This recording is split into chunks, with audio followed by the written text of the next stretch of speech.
يا مرحبا، كيفكن؟ شو الأخبار؟ إن شاء الله تكونوا بخير. اليوم فقت متحمسة ونشيطة وضبيت التخت. بالعادة بضب التخت بعد شرب القهوة، بس ضبيته هالمرة قبل واحتسيت قهوتي الصباحية. فقت نشيطة ومتحمسة لأنه جاي لعندي بنت عمي، رفيقتي الغالية، هي صديقة الطفولة. فقلت لها شو حابة تتغدي؟ قالت لي اللي بتحبيه. قلت لها رح أعمل لك مسخن فلسطيني. هي أمها فلسطينية فبتحب هيك أكلات. وضبطت البيت، هاي الغرفة على الشارع فبتتغبر كتير، فعملت لها نفضة مرتبة، فرغت كل الطاقة السلبية اللي فيني. لو كان جاي الكهرباء كنت استخدمت المكنسة الكهربائية، بس الكهرباء مقطوعة. وبعدين مسحتها بخرقة مبلولة وفيها معطر. وبعدين بنيجي على أحلى فقرة الشطف والبوردة. هلا أكيد الشطف مو منيح مشان الخشبيات، بس أنا بحبه، بلاقي أريح من المسح وأسرع.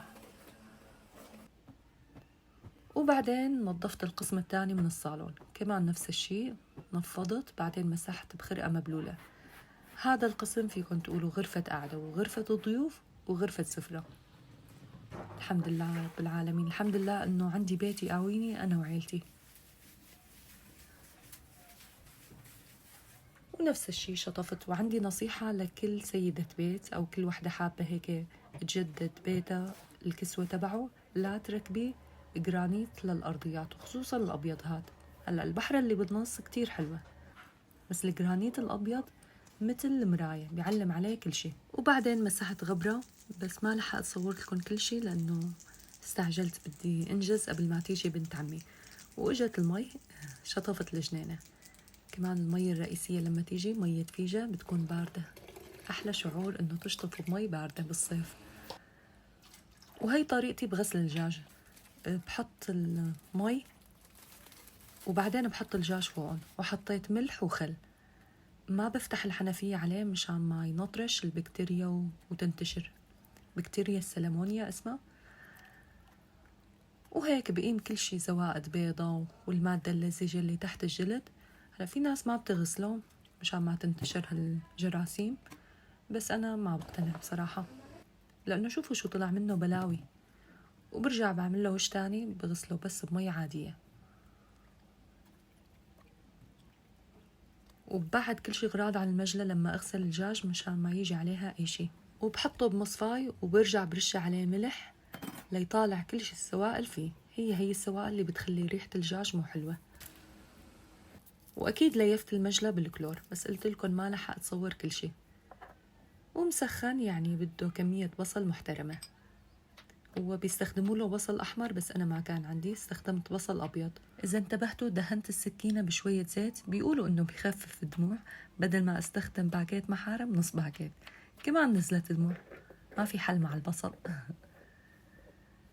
بفرموه مكعبات. وهون تبلت الدجاج بفلفل أسود وهيل وورق غار وكمية مرتبة من السماق.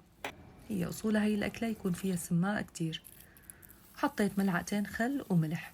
فيكن تتبلوا الدجاج وتتركوه كم ساعة، بس أنا دغري لأنه ما كان عندي وقت كتير. وعلى فكرة الدجاج بس ينتقع بالتتبيلة بيستوي أسرع وبيطلع أطيب، بيتشرب النكهات، فنقعوه قبل بيوم إذا برادكن شغال. حطيت البصل عليه وكاسة كبيرة من زيت الزيتون. أهلنا بفلسطين بيحطوا له زيت زيتون أكتر من هيك. وبس استوى حطيت الدجاج بالصينية ودخلته الفرن. واستخدمت هذا الخبز اسمه خبز الطابون، حطيت عليه البصل والزيت ومرقة الدجاج. هن سموه مسخن مشان انه كل رغيف خبز بتحطوا عليه بصل وبتدخلوه الفرن، بتسخنوه يعني. وبتعرفوا انه امها فلسطينية، يعني ستي فلسطينية، ولا بعمرها عملت لنا المسخن، ما كانت تعرفه الله يرحمها. ستي تجوزت صغيرة، جدي سوري وقعدوا بسوريا وتعلمت الأكل السوري. حطيت طبقات الخبز وحطيت الدجاج من فوق. وطبعا رح تستغربوا وتقولوا الكمية يعني ما شكلتي كتير، عندك عزيمة. بنت عمي قالت لي مو جاي تجربني، من كم يوم كنت عاملة عزيمة مرتبة، عاملة مليحي وعاملة منسف أردني، فهي كانت هيك عزيمة خاطفة. وبتعرفوا تجهيز المقبلات والأكلات الثانوية بياخد وقت أكتر من الطبق الرئيسي. المسخن أبدا ما عذبني، عملت جنبه لبن عيران وبس. جوزي وابني ما كانوا بالبيت، فتغديت أنا وياها وبنتي، كمان اجت بنت أخي. وبعد المسخن بدنا كاسة شاي بالنعناع على قولة إخواتنا المصريين، وشربنا قهوة وشربنا متة وتحلينا، وكان يوم من العمر. إذا عجبكم الفيديو لا تنسوا اللايك.